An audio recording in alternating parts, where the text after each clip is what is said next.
Piotr Petrovich gritó: «Defiéndame usted, por lo menos.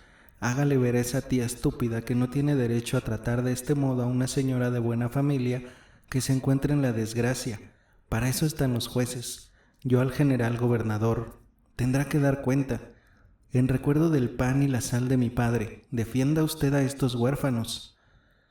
«Permítame usted, señora, permítame usted, señora». Apartándola, Piotr Petrovich con un gesto de la mano: «A su papá, como usted no ignora, no tuve el gusto de conocerlo. Permítame usted, señora».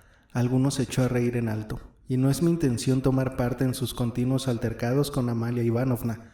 Yo he venido a un asunto necesario y deseo tener una explicación inmediatamente con su hijastra de usted, Sofía Ivanovna. Creo que se llama así, ¿no? Haga usted el favor de dejarme pasar».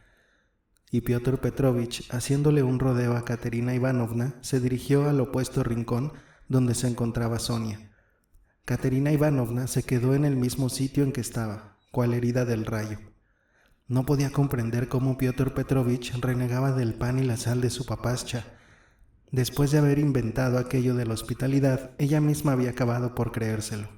La impresionó también el tono práctico, seco y hasta con ribetes de desdén y amenaza de Piotr Petrovich.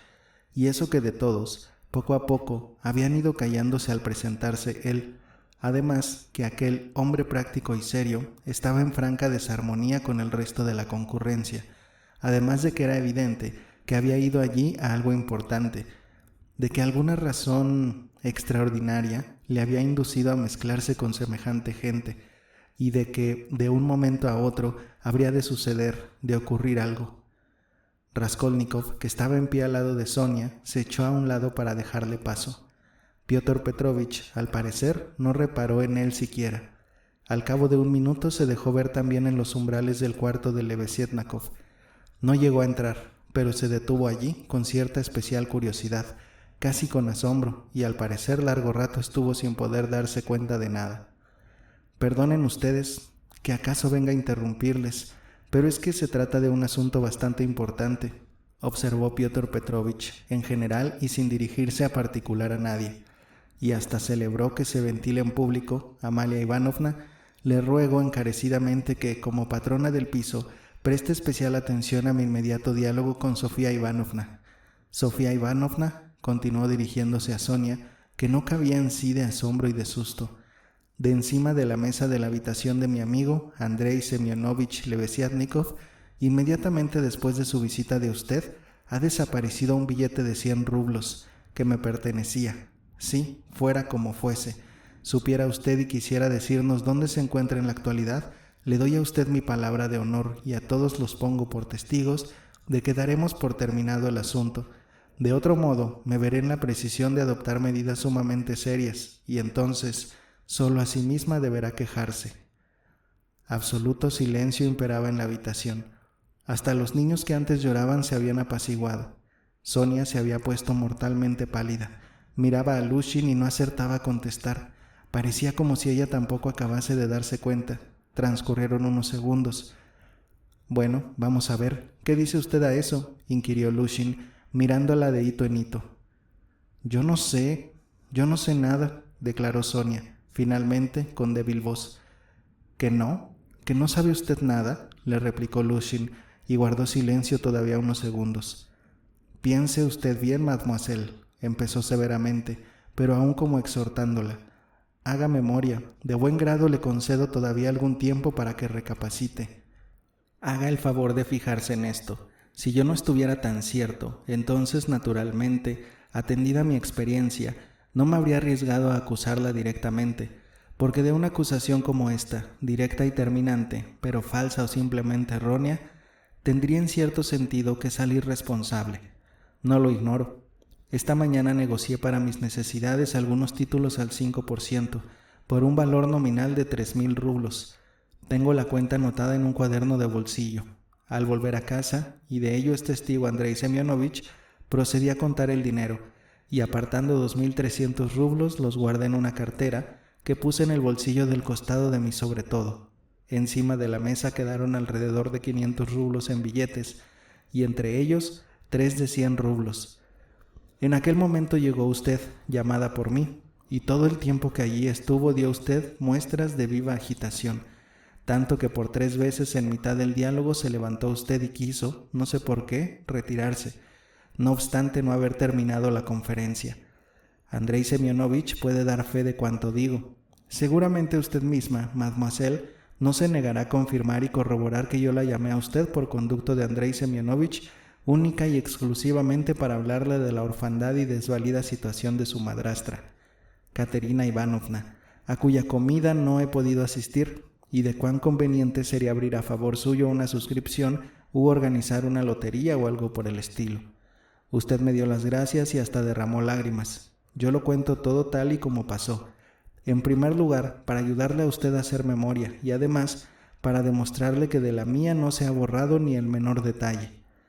Luego cogí de sobre la mesa un billete de 10 rublos y se lo di a usted para contribuir por mi parte a la suscripción por su madrastra, y con el carácter de primer socorro, todo esto lo presenció Andrei Semyonovich. Luego la conduje a usted hasta la puerta. Usted seguía tan azorada como antes, después de lo cual, habiéndome quedado a solas con Andrei Semyonovich y conversando unos 10 minutos con él, salió Andrei Semyonovich, y entonces yo me volví de nuevo a la mesa, y al dinero que en ella había quedado, con intención de contarlo y apartar luego una cantidad, según lo tenía decidido de antemano. Con gran asombro pude ver que de los demás billetes de 100 rublos faltaba uno. Haga el favor de formarse una idea. Sospechar de Andrei Semyonovich me sería imposible. Hasta de pensarlo me avergüenzo. Que me haya equivocado en la cuenta tampoco es posible, porque un minuto antes de usted haber llegado ya había acabado yo el recuento y comprobado que el total estaba exacto. Convendrá usted conmigo en que, al recordar su azoramiento, su prisa por irse, y que tuvo usted puestas algún rato las manos encima de la mesa, y habida cuenta, por último, de su situación en general, y las costumbres a ella inherentes, yo, por así decirlo, con horror y hasta contra mi voluntad, me he visto obligado a concebir una sospecha, cruel, sin duda, pero justa. Añado y repito que, no obstante toda mi aparente seguridad, comprendo que sin embargo, en esta inculpación mía hay cierto riesgo para mí, pero como usted ve, yo no he vacilado un minuto, me he sublevado y le diré a usted por qué. Pues únicamente, señora, únicamente a causa de su negra ingratitud. ¿Cómo? Con que voy y la llamo en interés de su pobre madrastra, le doy yo mismo mi cuota de 10 rublos y usted a renglón seguido, va y me paga con proceder semejante. No, eso no está bien, es necesario darle a usted una lección. Fíjese usted bien, a pesar de todo, cual sincero amigo suyo, porque mejor amigo no puede usted tener en este instante. Le ruego vuelva en sí, de otro modo seré inexorable. Con que vamos a ver, ¿qué dice? Yo no he cogido nada de su cuarto, balbució horrorizada Sonia. Usted me dio 10 rublos, aquí están, tómelos usted. Sonia se sacó del bolsillo un pañuelo, buscó en él el nudo que había hecho, lo desató, sacó el billete de 10 rublos y le tendió la mano a Lushin. ¿De modo que no reconoce usted lo de los otros 100 rublos? Inquirió él con tono recriminativo e insistente sin tomar el billete. Sonia giró la vista en torno suyo. Todos la miraban con caras terribles, severas, sarcásticas. Lanzó una mirada a Raskolnikov, que estaba en pie junto a la pared, cruzado de brazos y con ojos de fuego la contemplaba. «Oh, señor», dejó escapar Sonia, «Amalia Ivanovna, será menester dar parte a la policía, y entre tanto, encarecidamente le suplico vaya a buscar al portero», dijo Lushin en voz baja y hasta afectuosa. «Gott der Barmherzige, ya sabía yo que era una ladrona», exclamó Amalia Ivanovna chascando las manos. «¿Con que usted lo sabía?», encareció Lushin. «Seguramente ya antes de esto habrá tenido algún fundamento para pensar así, pues le ruego a usted, respetabilísima Amalia Ivanovna, tenga presente las palabras que acaba de pronunciar, por cierto, delante de testigos». De todos lados se levantó un recio vocerío. Todos se rebullían. «¿Cómo?», clamó Katerina Ivanovna, dándose cuenta de pronto, y cual si le hubieran dado un resorte, abalanzándose a Lushin. «¿Cómo? ¿Con que la acusa usted de robo? ¿A Sonia? Ah, ruines, ruines». Y dirigiéndose a Sonia, como en un torno, la estrechó entre sus descarnados brazos. «Sonia, ¿cómo te atreviste a tomarle esos 10 rublos? Oh, tonta, dáselos enseguida, dale ahora mismo esos 10 rublos. tome, y quitándole a Sonia el billete. Katerina Ivanovna, después de estrujarlo entre sus dedos, fue y se le arrojó a Lushin a la cara. La bolita le dio en un ojo y fue después rodando al suelo. Amalia Ivanovna se agachó a recoger el dinero. Piotr Petrovich se puso hecho una furia. «Sujeten a esa loca», gritó. En aquel instante, en la puerta, al lado de Lebesiatnikov, se dejaron ver algunas personas, entre ellas las dos señoras forasteras. «¿Cómo? ¿Qué es eso de loca? ¿Con que yo estoy loca? ¡Idiota!», gritó Katerina Ivanovna. «Tú sí que eres un idiota, picapleitos, villano. Sonia, Sonia, quitarle a él ese dinero. Sonia, una ladrona. Ella todavía tiene para darte a ti, imbécil». Y Katerina Ivanovna prorrumpió en una risa histérica. «¿Habráse visto idiota?», dijo encarándose con todos y señalándoles a Lushin. «¿Cómo? ¿Tú también?», dijo, viendo de pronto a la patrona. «¿Tú también? Calabaza, sostienes que es una ladrona, vil prusiana, que pareces una gallina clueca con crinolina. ¡Ay de vosotros! ¡Ay de vosotros! Cuando ella no ha salido del cuarto, y enseguida que vino de allá adentro fue y se sentó al lado de Rodion Romanovich. Regístrela usted, puesto que no ha salido a ninguna parte. Por fuerza tiene que tener el dinero encima. Busca, busca, busca, pero como no le encuentres nada, entonces, pajarito, tendrás que dar cuenta. Al soberano, al zar mismo acudiré, que es misericordioso, y a sus pies me echaré ahora mismo, hoy mismo, yo, una huérfana. A mí me dejarán entrar. ¿Crees tú que no me dejarán pasar? Pues te equivocas, que si entraré. ¿Es que contabas con su timidez? ¿En eso fundabas tus ilusiones? Pues yo en cambio, hermanito, soy arriscada. Tienes con quién habértelas. Anda, busca, busca». Y Katerina Ivanovna, presa de furor, sacudía frenética a Lushin y lo arrastraba hacia Sonia. «Dispuesto estoy, yo responderé, pero entre en razón. Ya veo de sobra que es usted arriscada». Es esto», balbucía Lushin, «es cosa de la policía. Aunque después de todo hay bastantes testigos, yo estoy dispuesto. Pero en todo caso es difícil a un hombre, por cuestión del sexo, si con ayuda de Amalia Ivanovna, aunque por lo demás no es así como se hacen las cosas. ¿Qué hacer?». «Elija usted a quien quiera, que quien quiera la registre», gritó Katerina Ivanovna. «Sonia, enséñale del revés los bolsillos». Eso es. Mira, monstruo, vacío. Aquí estaba el pañuelo, el bolsillo vacío. ¿Lo ves? A ver el otro bolsillo. Aquí está. ¿Ves? Y Katerina Ivanovna no quedó satisfecha hasta que no hubo vuelto del revés los dos bolsillos. Pero del segundo, el de la derecha, voló de pronto un papelito, y describiendo en el aire una parábola fue a caer a los pies de Lushin. Todos pudieron verlo. Muchos lanzaron una exclamación.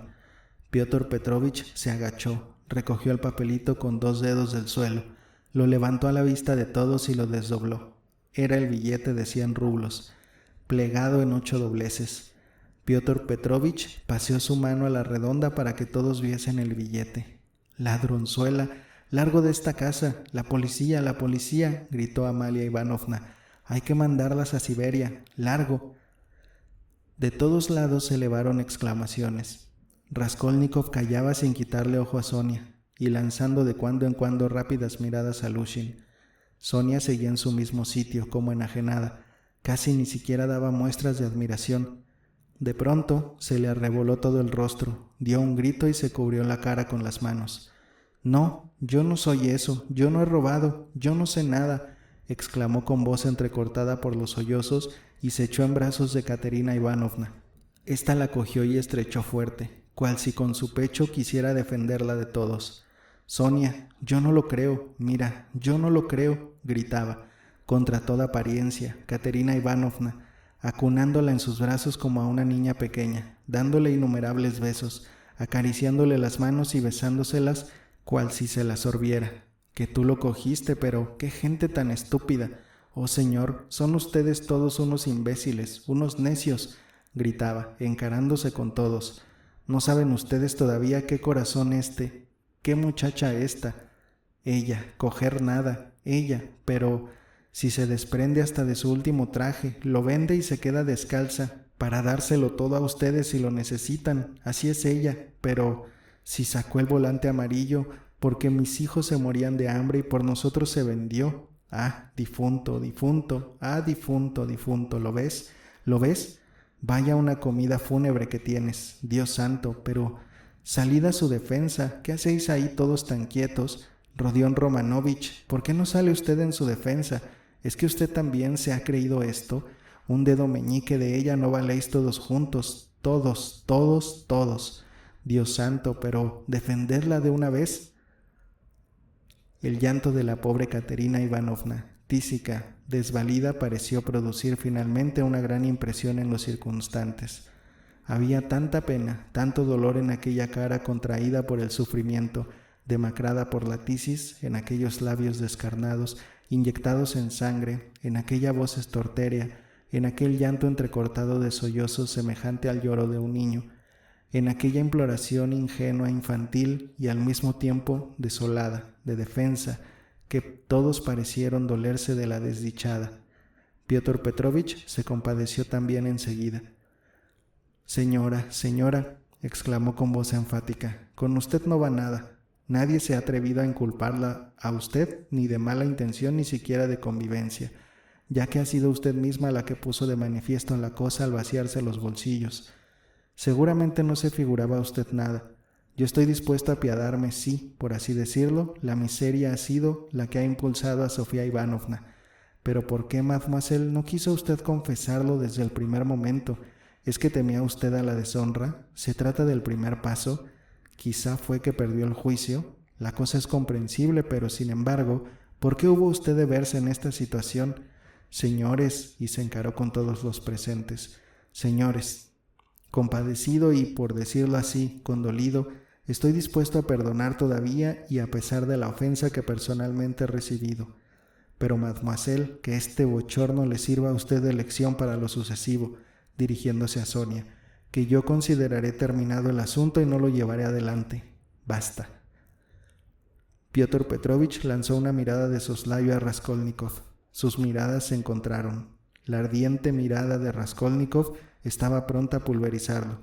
A todo esto Katerina Ivanovna parecía no haber entendido nada.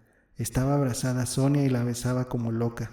También los niños se habían cogido a Sonia por todos lados con sus manecitas y Polechka, aunque sin comprender claramente qué era lo que pasaba, había roto a llorar, sacudido todo el cuerpo por los sollozos y escondido su linda carita, hinchada por el llanto, en los hombros de Sonia. «¡Qué ruindad!», gritó de pronto una recia voz en la puerta. Piotr Petrovich se volvió rápidamente a mirar. «¡Qué bajeza!», repitió Lebeziatnikov, mirándole de hito en hito a los ojos. Piotr Petrovich dio un respingo, lo cual no pasó inadvertido para ninguno de los presentes. Luego lo recordaron. Lebeziatnikov penetró en el aposento. «¿Cómo se atreve usted a ponerme a mí de testigo?», dijo, acercándose a Piotr Petrovich. «¿Qué quiere decir eso, Andrei Semyonovich? ¿A qué se refiere usted?», refunfuñó Lushin. «Pues quiere decir que usted es un calumniador. Ahí tiene usted lo que significan mis palabras», declaró Lebeziatnikov con vehemencia, mirándolo severamente con sus ojillos cegatos. Estaba horriblemente enfadado. Raskolnikov parecía beberse sus miradas, como ansioso de aprender y pesar cada palabra suya. Piotr Petrovich estaba también como trastornado, principalmente en el primer momento. «Si usted a mí», empezó balbuceando, «¿qué le importa a usted esto? ¿Es que ha perdido usted el juicio?». «No, que lo conservo íntegro. Usted sí que es un canalla. ¡Ay, qué villano! Yo lo he estado oyendo todo y con toda intención aguardaba acabar de comprender porque, lo confieso, hasta ahora mismo no he podido encontrarle lógica al asunto. Lo que no acabo todavía de explicarme es ¿por qué ha hecho usted eso? Pero ¿qué es lo que he hecho yo? Deje usted de expresarse con esos absurdos enigmas. ¿O es por casualidad que ha bebido?». «Usted, so bellaco, será el que acaso haya bebido, que yo no. Yo no pruebo jamás el vodka, que me lo vedan mis convicciones. Figúrense ustedes que fue él mismo, quien por su propia mano le dio ese billete de 100 rublos a Sofía Semyonovna. Lo vi muy bien, soy testigo de ello, lo declararé así ante los jueces. Él, repetía Lebeziatnikov, dirigiéndose a todos en general y a cada uno en particular. «¿Pero usted se ha vuelto loco? ¿Sopa panatas?», gritó Lushin. pero si ella aquí mismo, delante de usted, en su cara, ella misma, aquí, hace un instante, en presencia de todos, ha declarado que, fuera de esos 10 rublos, yo no le había dado nada, ¿cómo entonces he podido yo dárselos? Yo lo vi, gritó y sostuvo Lebeziatnikov, y aunque vaya en contra de mis convicciones, estoy dispuesto a declararlo ahora mismo ante el juez que usted quiera, porque vi muy bien cómo usted se lo entregaba a ella con disimulo, solo que yo, tonto de mí, creía que usted procedería así por nobleza del alma, en la puerta, al despedirse de ella, cuando ella se volvió, usted, mientras le estrechaba la mano, con la otra, con la izquierda, le metía con mucho disimulo el billete en el bolsillo. Yo lo vi. Lushin se puso pálido. «Eso es mentira», exclamó con voz tajante. «¿Cómo es posible tampoco que usted, que estaba junto a la ventana, pudiese distinguir el billete? Usted se confundió, por culpa de sus ojos cegatos. Usted desvaría». «No me he confundido. Aunque estaba algo distante, todo lo vi, y aunque desde la ventana es, en verdad, difícil, efectivamente, distinguir un billete, en eso tiene usted razón, yo en este caso pude saber muy bien que se trataba, sin duda alguna, de un billete de 100 rublos, porque al darle usted a Sofía Semyonovna el otro billete de 10, lo vio claramente. Cogió de encima de la mesa un billete de 100 rublos. Pude verlo porque estaba entonces cerca de la mesa, y enseguida, por cierto, se me ocurrió una idea. Así que luego no pudo olvidárseme que tenía usted aquel billete en la mano. Usted lo dobló y lo guardó, apretado en la mano, todo el tiempo. Luego olvidé ese detalle, pero cuando usted se levantó, fue y se lo pasó de la mano derecha a la izquierda, y por poco se le cae, y entonces volví a acordarme, porque otra vez volvió a ocurrírseme la idea de antes, o sea que usted quería darle a ella ese donativo sin que yo me enterase. Puede usted figurarse cómo no le quitaría ojo, y nada, que vi muy bien cómo usted se lo deslizaba en el bolsillo. Lo vi, y estoy dispuesto a declararlo. Lebeziatnikov estaba casi jadeante. De todos lados empezaron a oírse diversas exclamaciones, expresivas, en su mayor parte de asombro, pero también se dejaron oír algunas que afectaban tono de amenaza. Todos se agolparon en torno a Piotr Petrovich. Katerina Ivanovna se lanzó hacia Lebeziatnikov. «Andrei Semyonovich, yo estaba equivocada con respecto a usted. Defiéndala. Usted es el único que la ampara. Es una huérfana. Dios le ha enviado a usted, Andrei Semyonovich, querido, padrecito». Y Katerina Ivanovna, como trastornada, se echó de rodillas a sus pies.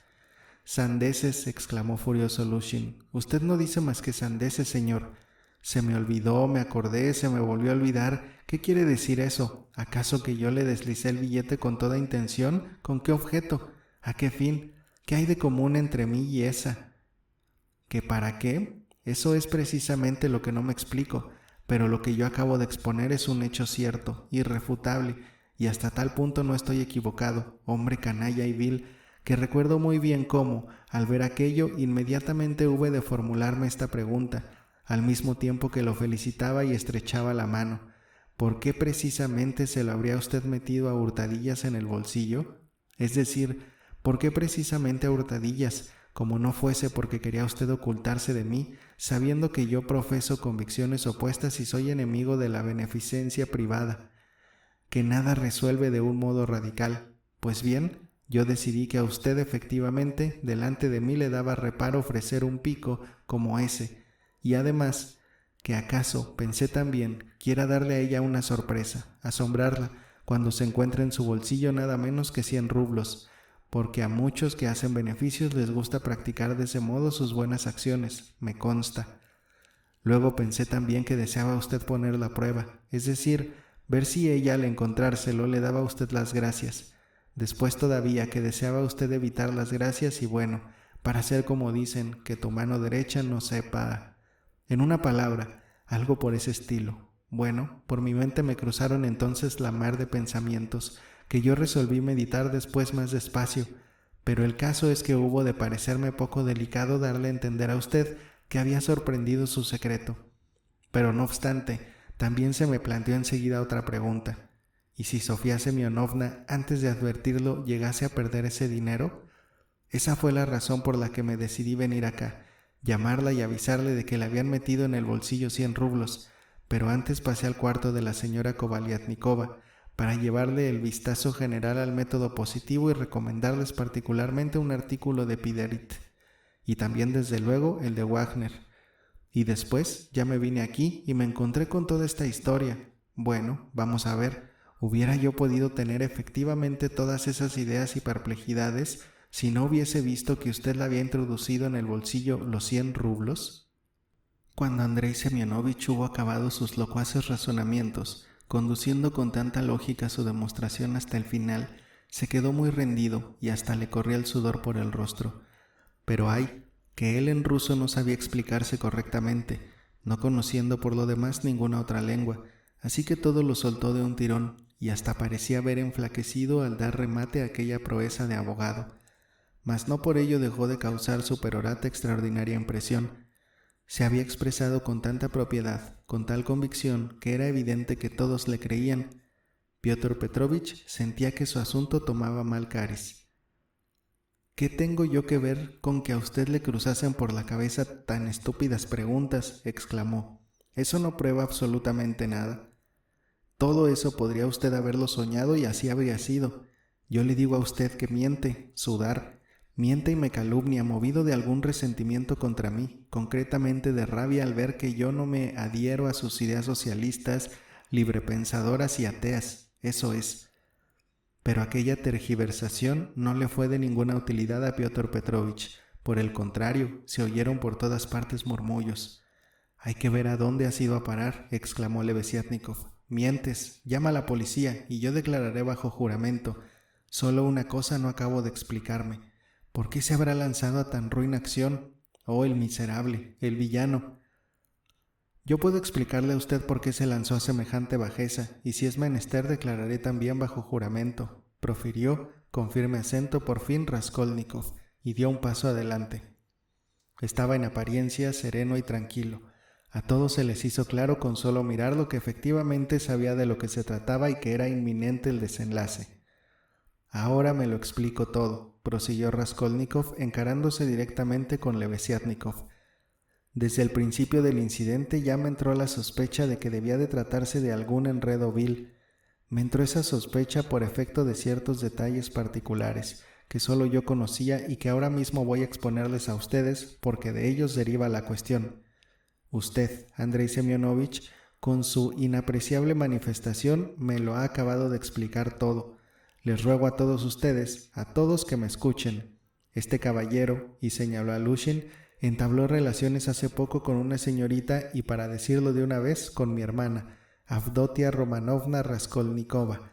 Pero a su llegada a Petersburgo, hace 3 días, en nuestra primera entrevista, hubo de reñir ya conmigo y yo lo eché de mi casa, de lo que puedo presentar 2 testigos.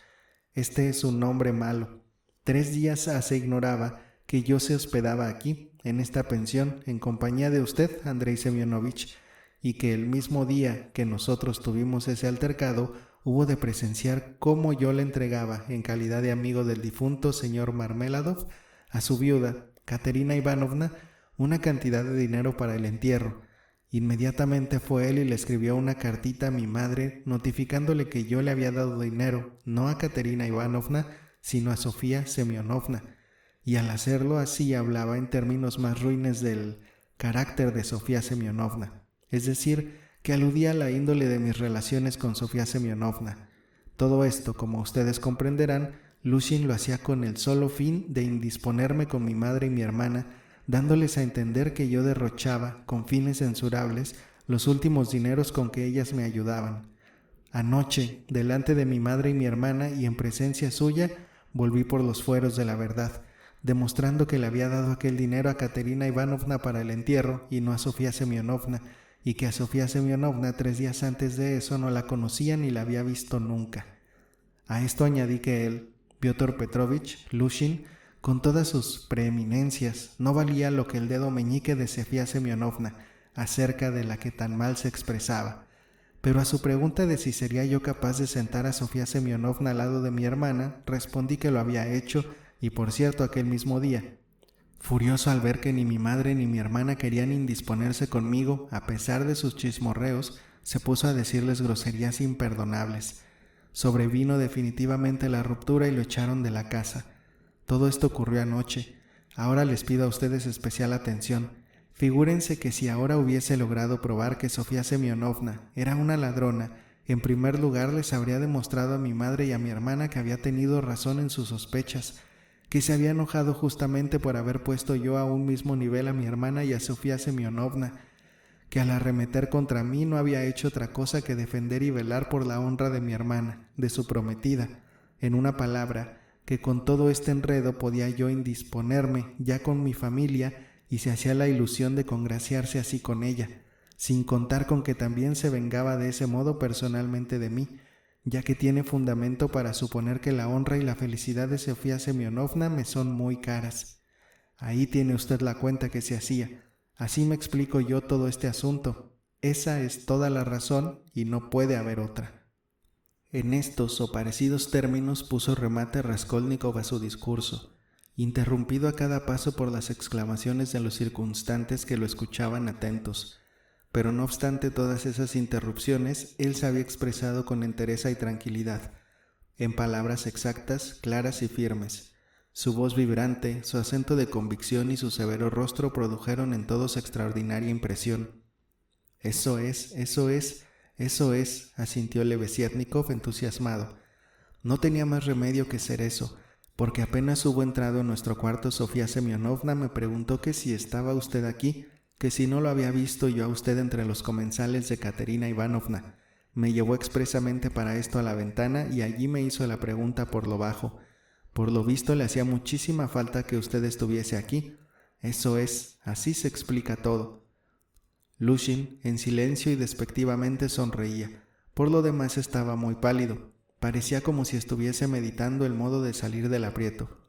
Es posible que de buena gana lo hubiese dejado todo y echado a correr, solo que en aquel instante tal cosa habría sido casi imposible, pues habría equivalido a reconocerse culpable de la doble acusación y confesar que efectivamente había calumniado a Sofía Semyonovna. Además, que los presentes que ya habían empinado el codo en la mesa estaban muy excitados. El oficial retirado, aunque en el fondo no acababa de comprender del todo, gritaba más que ninguno y proponía la adopción de medidas muy desagradables para Lushin, pero había algunos que no estaban borrachos, sino que habían acudido y reunido de todas las habitaciones. Los 3 polacos estaban terriblemente acalorados y le gritaban sin cesar: «Pane lajdak», refunfuñando de paso algunas amenazas en polaco. Sonia había escuchado con esfuerzo, pero tampoco parecía haberlo comprendido todo y se habría dicho que en sí salía de un desmayo. Lo único que hacía era no apartar sus ojos de Raskolnikov, sintiendo que en él se cifraba todo su amparo. Katerina Ivanovna alentaba con estertóreo jadear y daba muestras de terrible agotamiento. La más torpe de todas era Amalia Ivanovna, que estaba allí con la boca abierta y sin entender nada. Solo veía que Piotr Petrovich había dado un mal paso. Raskolnikov volvió a pedir que lo dejaran hablar, pero no le dieron tiempo a terminar. Todos gritaban y se agolpaban en torno de Lushin con insultos y amenazas. Pero Piotr Petrovich no se intimidaba. Al ver que la partida de la inculpación a Sonia estaba definitivamente perdida, apeló al recurso del desparpajo.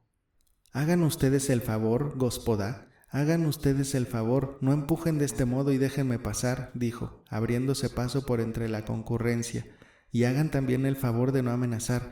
Les aseguro que no pasará nada, que nada haréis, pues yo no soy ningún tímido chico de 10 años, y por el contrario, tendrán ustedes que responder de haber tratado por la violencia de encubrir un delito. El robo está más que probado y yo llevaré delante el asunto. Los jueces no son tan ciegos ni borrachos, y no les dará fe a esos 2 declarados ateos, rebeldes y librepensadores que me inculpan por motivos de personal venganza, lo que ellos mismos, de puro estúpidos que son, reconocen. Con que vaya, permítanme ustedes que inmediatamente quede libre mi cuarto de su aliento, haga el favor de despejar el campo y desde este momento todo ha terminado entre nosotros, y pensar que yo me he desgañitado exponiéndole 2 semanas enteras.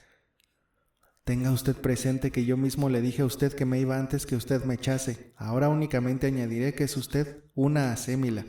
Le deseo que se cure el alma y sus ojillos cegatos. Permitan ustedes, gospoda».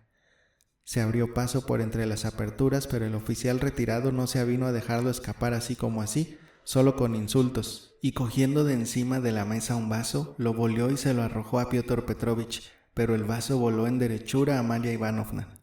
Esta lanzó un chillido y el oficialete, que en el envite había perdido el equilibrio, rodó y fue a parar debajo de la mesa. Piotr Petrovich se fue a su cuarto. A media hora después ya no estaba en la casa. Sonia era tímida por naturaleza y sabía de antemano que a ella la podían perder más fácilmente que a nadie, y que cualquiera podía ofenderla sin exponerse a castigo. Pero no obstante, hasta aquel mismo momento le había parecido que se podía conjurar la desgracia con prudencia, humildad y sumisión para con todos. Su desencanto le resultó muy duro. Cierto que con paciencia y casi sin rechistar había podido aguantarlo todo, incluso eso, pero en el primer instante se le hizo demasiado duro. A pesar de su triunfo y de su justificación, cuando se le pasó el susto y estupor primeros, cuando pudo comprender y verlo todo claro, un sentimiento de desamparo y afrenta le encogió dolorosamente el corazón. Le entró un ataque de histerismo. Finalmente no pudo ya más. Se salió corriendo del cuarto y se encaminó a su casa. Fue aquello casi a renglón seguido de haberse retirado Lushin. Amalia Ivanovna, cuando entre las sonoras risas de los circunstantes fue a darle a ella el vaso, tampoco pudo contenerse para no hacerle pagar a otro lo del borracho. Dando un alarido como furiosa, se abalanzó a Katerina Ivanovna, considerándola culpable de todo. «Váyase de mi casa, ahora mismo, largo». Y así diciendo empezó a coger cuanto hallaba al alcance de su mano, propiedad de Katerina Ivanovna, y a arrojarlo al suelo. Katerina Ivanovna, que ya sin eso estaba extenuada y poco menos que desvanecida, alentaba penosamente y tenía el rostro lívido. Saltó de la cama, en la que se había dejado caer rendida, y se lanzó hacia Amalia Ivanovna, pero la lucha era harto desigual. Aquella se la sacudió como una plumilla. ¿Cómo? Cual si fuera poco esa impia calumnia contra la otra, ¿ahora esta tía la emprende conmigo? ¿Cómo?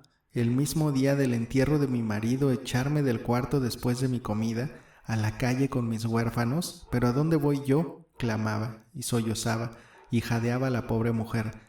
«Señor», gritó de pronto, echando fuego por los ojos, ¿es que no existe la justicia?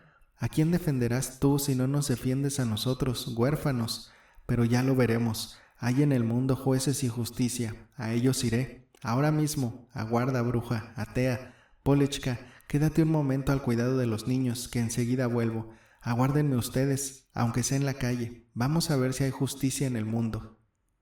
Y echándose a la cabeza aquel mismo pañuelo verde a cuadros, al que hiciera mención en su relato el difunto Marmeladov, Katerina Ivanovna se abrió paso por entre la revuelta y ebria pandilla de vecinos que aún seguían apiñados en la habitación, y entre llantos y sollozos se echó a la calle, con la vaga intención de ir a cualquier parte, enseguida, y fuera como fuese, a dar con la justicia.